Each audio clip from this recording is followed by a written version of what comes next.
Hello friends, welcome to my YouTube channel. ಇವತ್ತಿನ ಒಂದು ಈ ವಿಡಿಯೋದಲ್ಲಪ್ಪ ಏನಪ್ಪ ಅಂದ್ರೆ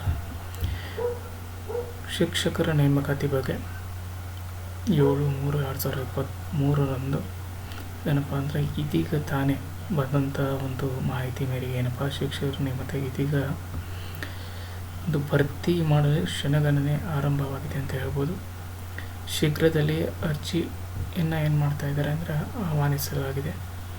ಅದೇ ರೀತಿ ನಡೆಸಲಾಗುವುದು ಎಷ್ಟಪ್ಪ ಅಂದ್ರೆ 18,000ಕ್ಕೂ ಅಧಿಕ ಸರ್ಕಾರಿ ಶಾಲೆಗಳಲ್ಲಿ ನಿಯಮಗಳಲ್ಲಿ ಕೆಲವು ಬದಲಾವಣೆಗಳನ್ನು ಮಾಡಲಾಗಿದೆ. ಅಂದರೆ C&R ಅಲ್ಲಿ ಏನಪ್ಪ ಅಂದರೆ ಕೆಲವೊಂದು ಬದಲಾವಣೆ ಆಗಿದೆ. ಪ್ರಾಥಮಿಕ 1-5 ಮತ್ತು ಪದವಿ ಪ್ರಾಥಮಿಕ ಶಾಲೆ ಶಿಕ್ಷಕರ ಒಂದು ನೇಮಕಾತಿಯಲ್ಲಿ ಎಷ್ಟಪ್ಪ ಅಂದ್ರೆ 6-8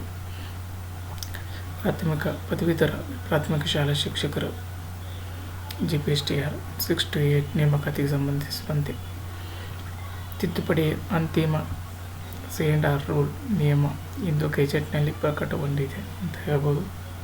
ಅದೇ ರೀತಿ ಈ ಒಂದು ಯೂಟ್ಯೂಬ್ ನೀವು ಪ್ರತಿದಿನ ಏನಪ್ಪ ಅಂದರೆ ಎವ್ರಿಡೇ ಲೈವ್ ಕ್ಲಾಸಸ್ ಇರುತ್ತೆ. GPSTR, HSTR, PSTR, Karnataka TET free video watch ಕೂಡ ಮಾಡ್ಬೋದು.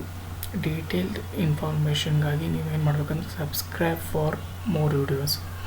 ನೋಡಿರಿ, ಈಗಾಗಲೇ ತಿಳಿಸಿದಾಗಲೇ ಮೊದಲೇ ಎಷ್ಟಪ್ಪ ಆಯಿತಂದ್ರೆ 50% CTET ಇತ್ತು. ಅದೇ ರೀತಿ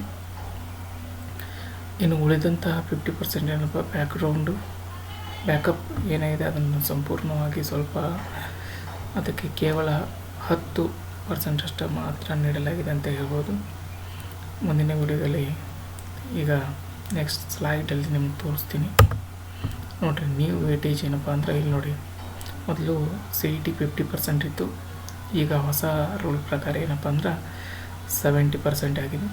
ಅದೇ ರೀತಿ TET ಕರ್ನಾಟಕ TET ಎಷ್ಟಪ್ಪ ಅಂದರೆ 20% ಮಾಡಲಾಗಿದೆ. ಅದೇ ರೀತಿ ಡಿಗ್ರಿ ಇದೆಷ್ಟಪ್ಪ ಅಂದ್ರೆ ಮೊದಲಿಗೆ 20% ಇತ್ತು, ಈಗ ಅದನ್ನು ಕಮ್ಮಿ ಮಾಡಲಾಗಿದೆ. ಈಗ ಎಷ್ಟಿದೆ ಅಂದರೆ 8% ಇದೆ. ಆದರೆ B.Ed ಅದೇ ರೀತಿ B.Ed ಏನಪ್ಪ ಅಂದ್ರೆ ಓನ್ಲಿ 2% ಮಾಡಿಲ್ಲ, ಟೋಟಲ್ ಆಗಿ 100% ಆಗುತ್ತೆ. ನೋಡಿಲ್ಲಿ CET ಎಷ್ಟು 70%, TET 20%, ಡಿಗ್ರಿ 8%, ಹಾಗೆ B.Ed 2%, total 100%. New C&R new weightage ಹೀಗಿದೆ ಅಂತ ಹೇಳ್ಬೋದು. ನೋಡಿ, ಶಿಕ್ಷಕರ ನೇಮಕಾತಿ ಇದೀಗ ಯಾವಾಗ ಬರುತ್ತೆ ಅಂತ ಗೊತ್ತಿಲ್ಲ, ಆದರೆ ಮೇ ಬಿ ಮಾರ್ಚ್